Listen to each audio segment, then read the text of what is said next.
वस्तूमध्ये समाधान नाही, पण आम्हाला वाटते ना सुख मिळते, समाधान मिळते. मग कसं वाटते हे? तर ते सगळं आपण उपभोगतोय ना, पाच जी ज्ञानेंद्रिय आहेत त्याचे जे विषय आहेत त्यांनी उपभोगलं जाणारं जे सुख आहे त्याला विषय सुख म्हणतात. आणि ते सगळं विषय सुख आपण उपभोगतोय. आपली कान आहेत, कानाचा विषय आहे शब्द, डोळ्यांचा विषय आहे रूप, त्यानंतर नाकाचा विषय आहे गंध, त्वचेचा विषय आहे स्पर्श, जिभेचा विषय आहे रस. रूप, रस, गंध, स्पर्श या 5 विषयांपासून उपभोगलं जाणारं जे सुख आहे त्याला म्हणतात विषय सुख. आणि ते आपण उपभोगतो म्हणून आपल्याला सुखाचा भास होतो, परंतु ते मुळात सुख नाही. ज्ञानेश्वर माऊली म्हणतात, विषयाचे समसुख बेगडाची बाहुली, अभ्राची सावली वाया जाईल रया. विषयाचे समसुख बेगडाची बाहुली. बेगडाची म्हणजे वरून चमचमणार आहे पण आत मात्र नासलेलं आहे. आपल्याला याच्यामध्ये सुख, विषयांमध्ये पाहण्यामध्ये सुख वाटते.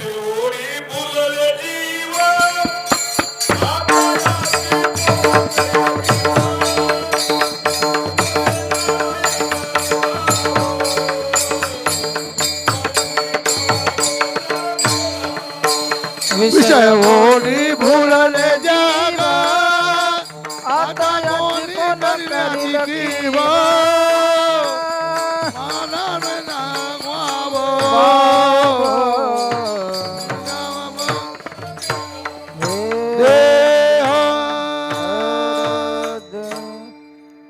एखादा माल असतो दुकानदाराकडं, एकदम सडलेला आहे पण त्याला विकायचा आहे. काय करतो, वरती एकदम चमचमणारं डेकोरेट करतो त्याला, आणि आपण पाहिल्यानंतर आपल्याला वाटतं छान आहे ते.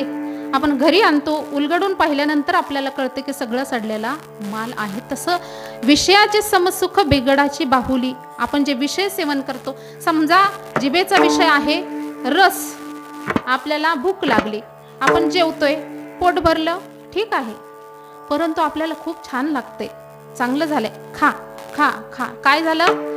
जिभेचा विषय काय आहे? रस. रस वाटायला लागला आपल्याला, खातोय खातोय खातोय, पोट भरलं तरी खातोयच. आणि काय होतं पुढं? अजीर्ण होतं, अन्न सडलं जातं. सडल्यामुळं अनेक विकार होतात. आत्ताचे सगळे विकार कशामुळे आहेत? पोटामध्ये अन्न सडतंय.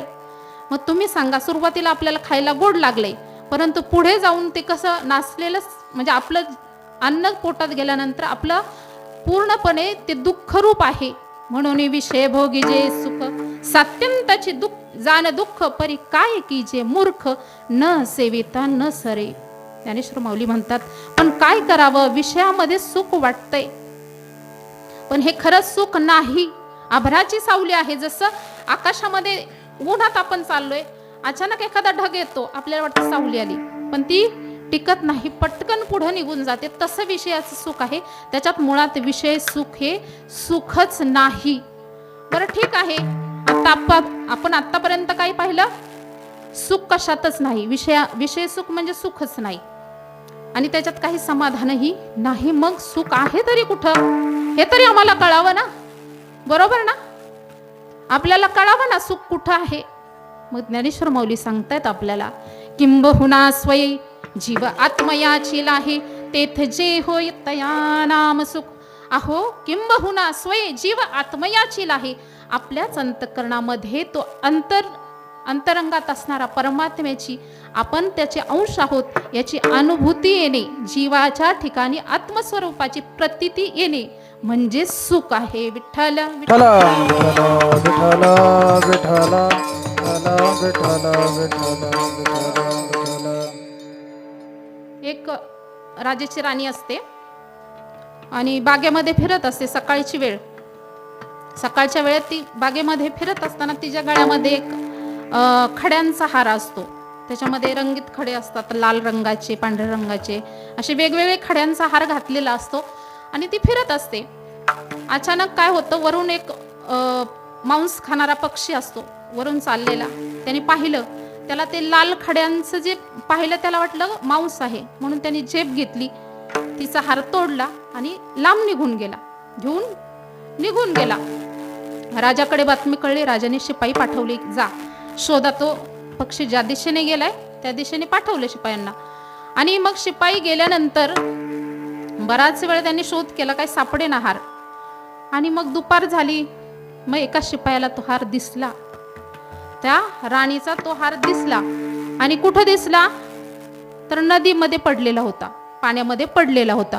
आणि मग त्याने काय केलं, तो हार घेण्यासाठी पाण्यात हात घातला, तर हाताला हारच लागत नाहीये, हातामध्ये मातीच येते, हार काय त्याला लागत नाही हाताला. असं किती वेळा केलं, 2-4 वेळा त्यांनी केलं असेल, बराच वेळ तेच चाललं होतं त्याचं. पाण्यात दिसला की परत तो हात घालायचा, हातात काय हार येत नाही. मग काय झालं, शेजारून एक साधू चालले होते, संत चालले होते, त्यांनी पाहिलं हा प्रकार की काय चाललंय ह्याचं, सारखा पाण्यामध्ये बुडी घेतोय आणि वरती येतोय, पण ह्यांना काहीतरी शोधतोय. मग त्यांनी विचारलं त्याला, का रे बाबा, म्हटले तू बराच वेळ मी तुझ्याकडे पाहतोय, तू काहीतरी शोधतोय का? तो म्हटला हो. मग काय शोधतोय? तो म्हटला, हे बघा इथं पाण्यामध्ये राणीचा हार, आमच्या अतिमौल्यवान आणि राणीला आवडणारा हार, तो या पाण्यामध्ये पडलाय, तो शोधण्यासाठी आलो होतो. आता मी हात घालून काढला तर तो बाहेर निघत नाही. आता मग साधू म्हटले, असं का, बरं ठीक आहे म्हटले, तू त्या नदीकडे पाहतोय ना, आता थोडंसं मागे फिरून बघ जरा. आणि त्याला पाठीमागे फिरून पाहायला लावल्यानंतर त्याला दिसलं, एक झाड होतं, मोठं झाड होतं, त्याची फांदी त्या नदीवर आडवी झालेली, आणि त्या फांदीवर तो हार लटकलेला होता, त्याचं प्रतिबिंब पाण्यात पडलेलं होतं. आता याने किती बुड्या घेतल्यानंतर याला तो हार हाताला लागेल का? नाही लागणार, कारण तो तिथं नाहीच. तसंच आहे, आपल्याला सगळ्या जगामध्ये सगळीकडे सुख इथं आहे तिथं आहे असं भास होतो, पण ते तिथं नाही. आपल्याला भास का होतो? कारण भगवंताचेच हे सगळं बनवलेलं आहे आणि तो आनंद स्वरूप आहे भगवंत स्वतः, परंतु तो कुठे आहे? तिथं नाही, जिथं शोधताय तिथं नाही. ज्या वेळेस या भवसागरामध्ये तुम्ही भवनदीमध्ये पाठ फिरवता, तिच्याकडे पाठ फिरून आपल्याच अंतःकरणामध्ये आपण शोधायला जातं. जसं त्याने पाठ वळून त्या झाडाकडे पाहिलं आणि मग खरा हार त्याला सापडला, तसं आपलं होतं. जेव्हा आपण मागे फिरून म्हणजे अंतःकरणामध्ये आपण त्याला शोधतो, तेव्हा तो आनंदाचा ठेवा आपल्याला सापडतो. विठ्ठल विठ्ठल विठ्ठल.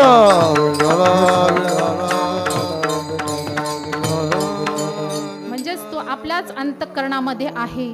या हृदयामध्ये मी रामू, असता सर्व सुखाचा आरामू, परिभ्रांतासी कामू विषयांवर. सर्व घटी राम देहा देही एका, सूर्यप्रकाशक सजरश्मी, सूर्यप्रकाशक सजरश्मी. सर्व घटी राम देहा देही एका, सूर्यप्रकाशक सजरश्मी, सूर्यप्रकाशक सजरश्मी. सर्व घटी राम देहा देही एका, सर्व घटी राम देहा देही एका, एका. सर्व घटी राम देहा देही एका, सूर्यप्रकाशक सजरश्मी, सूर्यप्रकाशक सजरश्मी. सर्व घटी राम देहा दे एका, सूर्यप्रकाशक सजरश्मी, सूर्यप्रकाशक सजरश्मी. या हृदयामध्ये असणारा तो रामू, भगवंत स्वतः सांगतायत, या हृदयामध्ये मी रामू, असता सर्व सुखाचा आरामू, परिभ्रांतासी कामू विषयांवरी. परंतु भ्रांती म्हणजे वेडे लोक बाहेर शोधतात त्याला. तो समाधान, तो आनंद स्वरूप परमात्मा आहे, कारण तो सर्व सुखाचे आगर बाप रखुमा देवीवर. आपण भगवंताला मूर्ती रूपामध्ये पाहतोय, पण त्याचं स्वरूप कसं आहे? तो एक तेवढ्यापुरता मर्यादित नाही, तो सगळीकडे व्याप्त त्याचं स्वरूप आहे आणि तो सच्चित आनंद आहे. आपल्याला ज्याची प्राप्ती करायची, त्या समाधानाची प्राप्ती करायची, त्या आनंदाची प्राप्ती करायची ना, तो आनंद स्वरूप परमात्मा आहे. आणि तो आनंद स्वरूप परमात्मा जर प्राप्त करून घ्यायचा असेल तर कशाने प्राप्त होईल?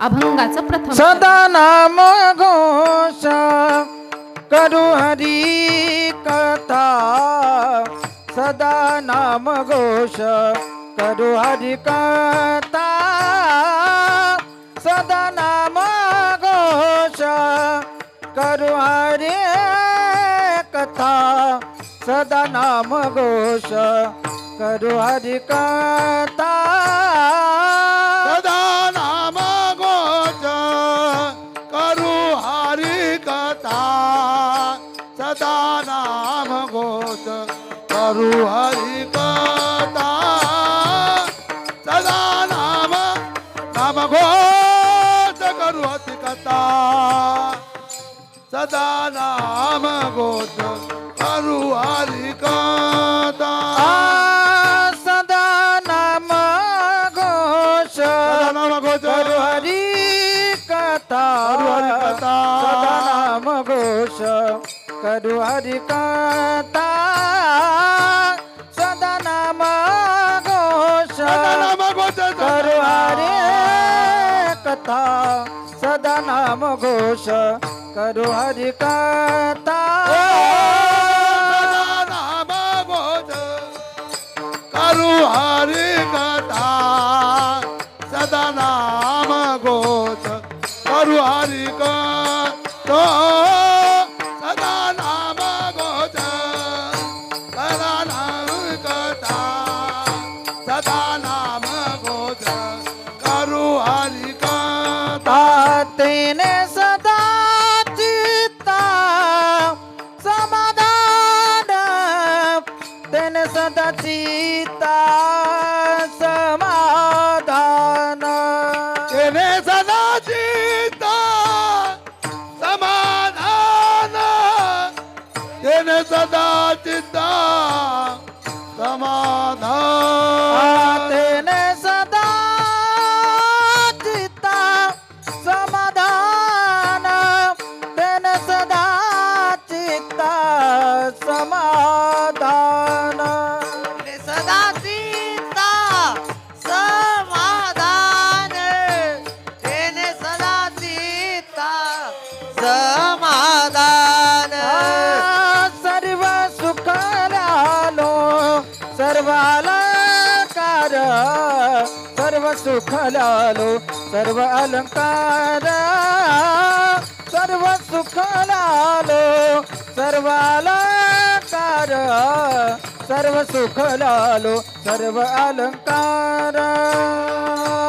सर्व सुख लालो सर्व अलंकार सर्व सुख लालो सर्व अलंकार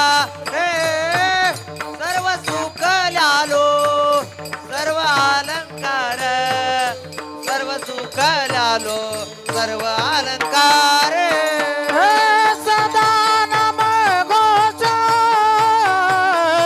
करू हरी कथा तन सदा चित्ता तेन सदा चित्ता समाधान सदा नाम घोष करू हरी कथा तेने सदा चित्ता समाधान समाधान समाधान समाधान वा वा मस्त. आवडल्यानंतर टाळ्या वाजवल्या तरी चालतील. खूप छान साथ लाभलेली आहे. खरं तर माझं भाग्य आहे असे गायक लाभणं. तर सदा नाम घोष करू हरी कथा तेने सदा चित्ता समाधान.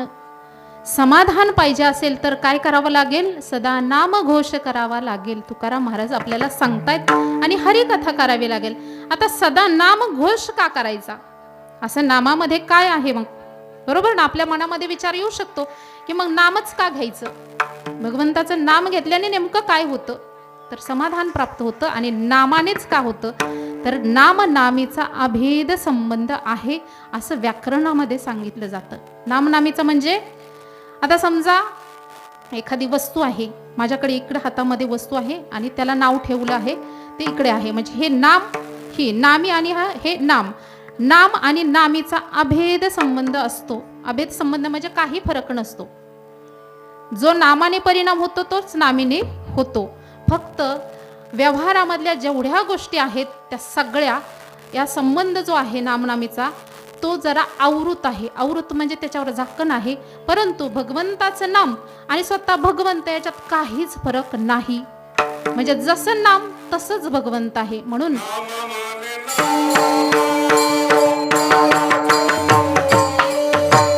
नाम म्हणे नाम ओंकाराचे मूळ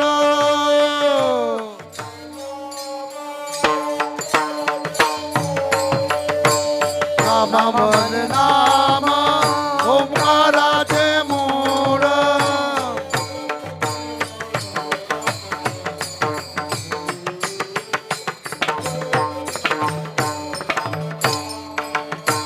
ओ परम पद बलराम नाम ओ परम पद बलराम नाम राम नाम राम.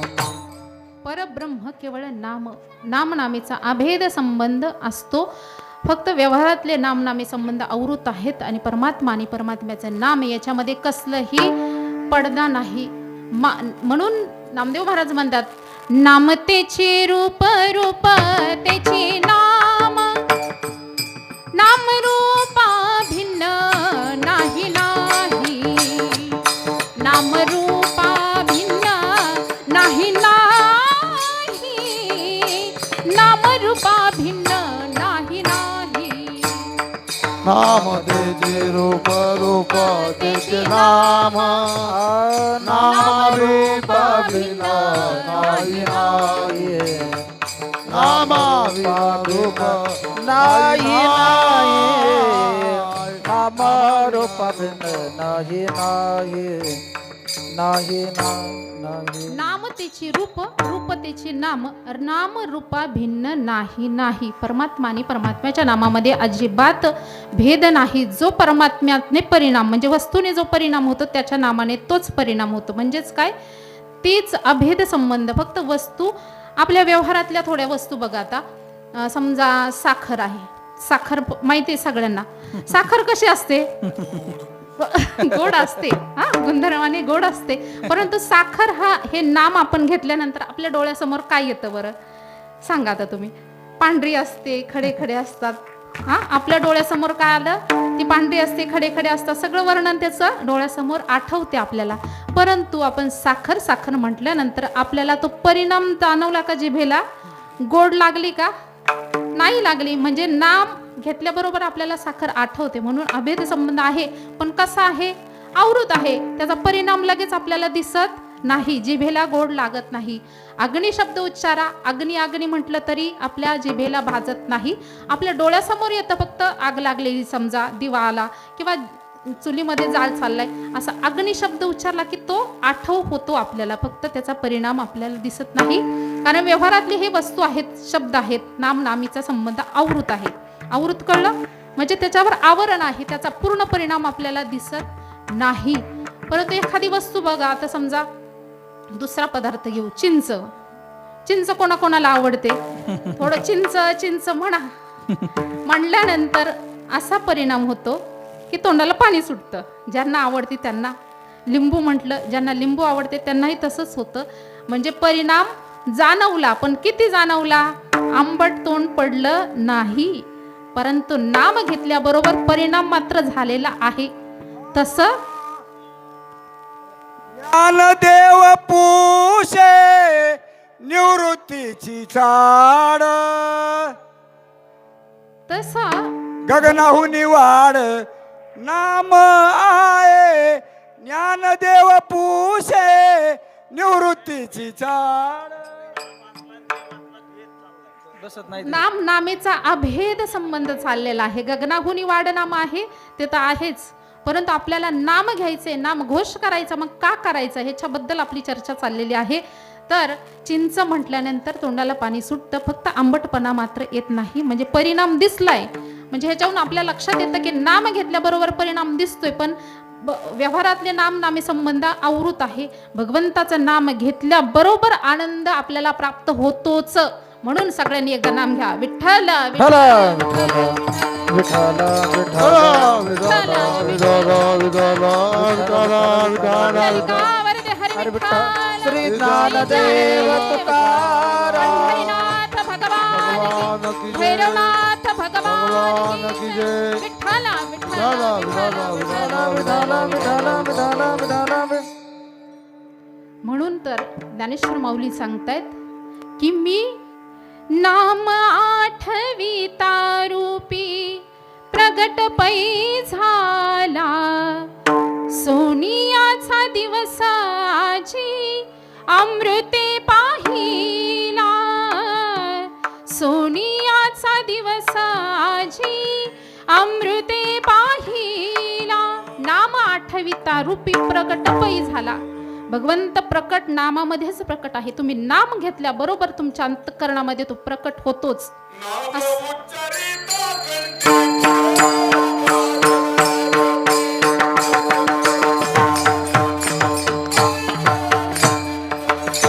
नाम घेता मुखे कंठी, पुढे उभा जग जटी, पुढे उभा जग जटी, पुढे उभा जग जटी जग.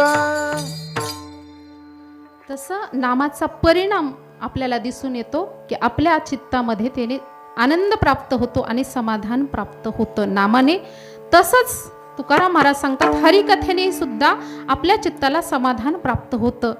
तर हरिकथा कथा सुख करी, कथा मुक्त करी, कथा याची बरी विठोबाची.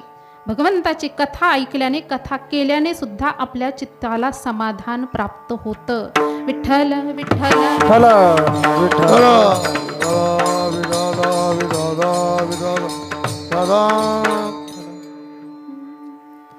संत मीराबाई त्यांच्या जीवनामध्ये, त्यांच्या जीवन चरित्रामध्ये असं आलेलं आहे की ज्यावेळेस त्या आईच्या गर्भामध्ये होत्या ना, त्यावेळेस त्यांच्या घरी सत्संग म्हणजे कीर्तन भजन हे नामस्मरण चालू असायचं. आणि त्या वातावरणामध्ये त्या असायच्या त्यांच्या आई. आणि मग म्हणून गर्भामध्ये त्यांच्यावर संस्कार झालेले. आणि त्या ज्यावेळेस जन्माला आल्या तेव्हापासून त्यांना आपोआपच भक्ती त्यांच्यामध्ये होती, भगवंताची भक्ती होती. आणि त्या जरा मोठ्या झाल्या, 5-6 वर्षाच्या झाल्या. आणि त्यांच्या आजोबांनी कथेला त्यांना घेऊन गेले. कथेला गेल्यानंतर भागवत कथा चालू होती. कथा संपली आणि संत मीराबाई आणि त्यांचे आजोबा आले. त्या महाराजांच्या पुढे दर्शन घेतलं आणि मीराबाईंनी त्या महाराजांना प्रश्न विचारला. प्रश्न काय विचारला बघा. कथा संपली आणि मग प्रश्न विचारला की काओ म्हणे तुम्ही ती कृष्णाची कथा सांगितली ना आज, मग तो कृष्ण मला कधी भेटेल हो? मला कृष्ण कधी भेटेल ही आतुरता त्यांच्या मनामध्ये उत्पन्न झाली. कथेचा परिणाम सांगते मी. ते कथा करणारे महाराज होते, त्यांना डोळ्यामध्ये पाणी आलं की मला आजपर्यंत असा प्रश्न पडला नाही, पण एवढीशी मीराबाई तिने मला प्रश्न विचारलाय की तो भगवंत मला कधी भेटेल, ज्याची तुम्ही कथा सांगताय तो भगवंत मला कधी भेटेल. अतिशय उत्कट प्रेम त्यांच्या अंतःकरणामध्ये होतं. आणि त्या इतक्या नामामध्ये, त्या भगवंताच्या भक्तीमध्ये विलीन असायच्या, तल्लीन असायच्या की भगवंताशिवाय त्यांना काही सुचत नव्हतं. मूर्ती बरोबर एक मूर्ती सुद्धा, कृष्णाची मूर्ती त्यांना साधूंनी दिली होती, त्याच्याबरोबरच त्या खेळायच्या. आणि कधी मला भेटशील सांग म्हणून हट्ट करायच्या. एक दिवस घरामध्ये असं खिडकीमध्ये बसलेल्या त्यांच्या आई बरोबर, राजघराण्यातल्या त्या, बाहेर जाताना एक वरात पाहिली. आणि वरातीत पाहिलं की नवरदेव घोड्यावर बसलेला आहे. मग मीराबाईंनी विचारलं की हे काय चाललंय गाई? आई म्हणते बाळा ही वरात चालली आणि तो नवरदेव चाललाय. तर मग ती म्हटली मग हा नवरदेव आहे का? तर मग माझा नवरदेव कुठे? असा प्रश्न विचारला. लहान होती. आईने सांगितलं अगं तुझ्या हातामध्ये ती मूर्ती आहे ना, तो कृष्ण आहे, तोच तुझा नवरा आहे. मग तिला खरं वाटलं. आणि मग काय, आधी तर भक्ती होतीच, मग आता प्रियतम म्हणून, प्रेमिका म्हणून ती भक्ती करायला लागली. आणि पती समजून त्या मूर्तीलाच पती समजला आणि तिची भक्ती वाढत गेली. आणि कधी मला भेटशील ही आतुरता तिच्या मनामध्ये होती.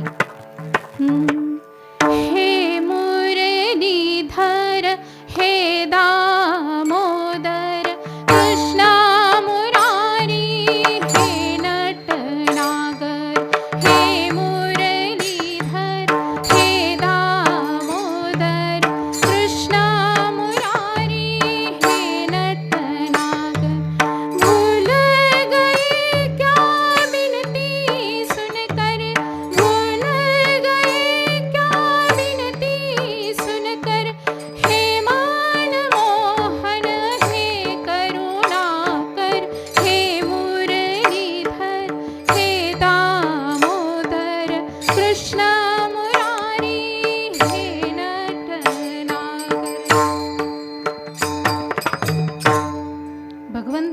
वळवायच्या आणि कधी मला भेट देशील हे मुरलीधर, हे गिरीधर, तू मला कधी भेटायला येशील अशी आतुरता असायची.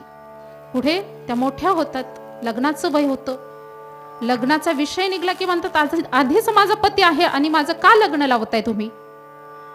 परंतु समाजाची रीत असते त्याप्रमाणे त्यांचं लग्न होतं, त्यांना ते स्वीकार करावं लागतं. नंतर पतीची ही साथ त्यांना असते म्हणून भक्ती पुढेही चालते.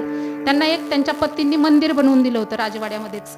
त्या मंदिरात त्या भक्ती करायच्या, अति तल्लीन होऊन त्या भगवंताच्या पुढे विणा घेऊन नाचायच्या, पायामध्ये चाळ बांधून नाचायच्या. आणि नंतर काही दिवसांनी, काही वर्षांनी त्यांचे पती निधन झालं. त्याच्यानंतर मात्र खूप वाईट अवस्था त्यांच्यावर आली, कारण राजघराण्यातल्या स्त्रीने असं साधू संतांमध्ये कीर्तन भजन करायचं हे त्यांना पटत नव्हतं. त्यांचे दीर जे होते ना राणा, त्यांनी त्यांना विष दिलं, पण ते विष सुद्धा त्यांनी अमृतासारखं प्राशन केलं. एकाही थेंबाचा विषाचा परिणाम त्यांच्यावर झालेला नव्हता. कारण राणाने विष दिया मानो अमृत पिया, मीरा सागर में सरता समाने लगी, दुख लाखों सहे मुख से गोविंद कहे, मीरा गोविंद गोपाल गाने लगी, बैठी संतों के संग रंग मोहन के रंग, मीरा प्रेमी प्रीतम को मनाने लगी, वो तो गली गली हरि गुण गाने लगी. ऐसी लागी लगन मीरा हो गई मगन, ऐसी लागी लगन मीरा हो गई मगन. भगवंताचं एवढं तिला प्रेम जडलं होतं की तिला काहीच म्हणजे कशाचाच परिणाम होत नव्हता. तेच विष राणाने ज्यावेळेस ज्याने बनवलं ना त्याला एक थेंब राहिलं होतं, तिने पिऊन ते पाजलं की तू खोटं बोलतोय, हे विषच नव्हतं म्हणून त्याला पाजलं तर तो तिथंच तडफडून मेला होता.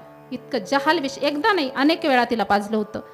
आणि ते सांगितलं होतं की हे भगवंताचा प्रसाद आहे. तिची नणंद येऊन सांगते अगं पिऊ नकोस, हे विष आहे, राणाने तुला मारून टाकण्यासाठी विष पाठवलं. नाही नाही, भगवंताचा प्रसाद आहे ना, भगवंत पाहून घेईल, त्याचं नाम घेते ना मी, तो बघून घेईन असं म्हणून ती प्याली. एकही थेंबाचा तिच्यावर परिणाम झाला नाही, उलट अमृतासारखं ती पिऊन टाकली. तिनं पिऊन टाकलं आणि तिचं रोम रोमामध्ये भगवंताचं नाम होतं. श्वासाश्वासामध्ये ती भगवंताचं नामस्मरण करायची. सासों की माला पे, सासों की माला पे सिमरू में पी का नाम, सासों की माला पे सिमरू में पी का नाम, प्रेम के रंग में ऐसी डूबी, प्रेम के रंग में ऐसी डूबी, बन गया एक हीरो, बन गया एक हीरो, प्रेम की माला जपते जपते आप बनी मैं शाम, सासों की माला पे सिमरू में पी का नाम, सासों की माला पे सिमरू में पी का नाम.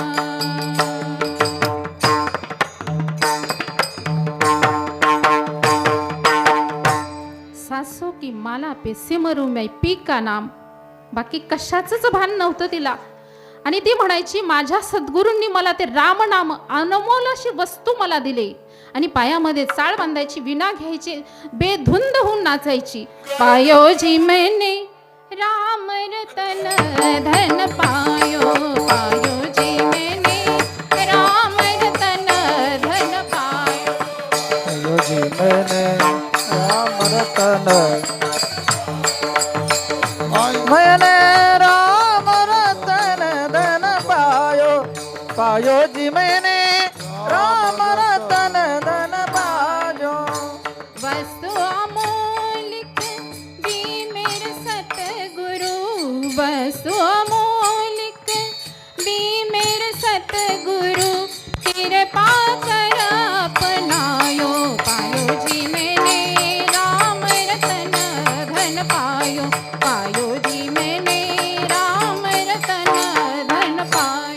पायोजी मैंने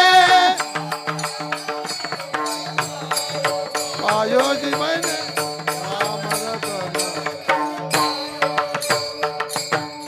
धन पा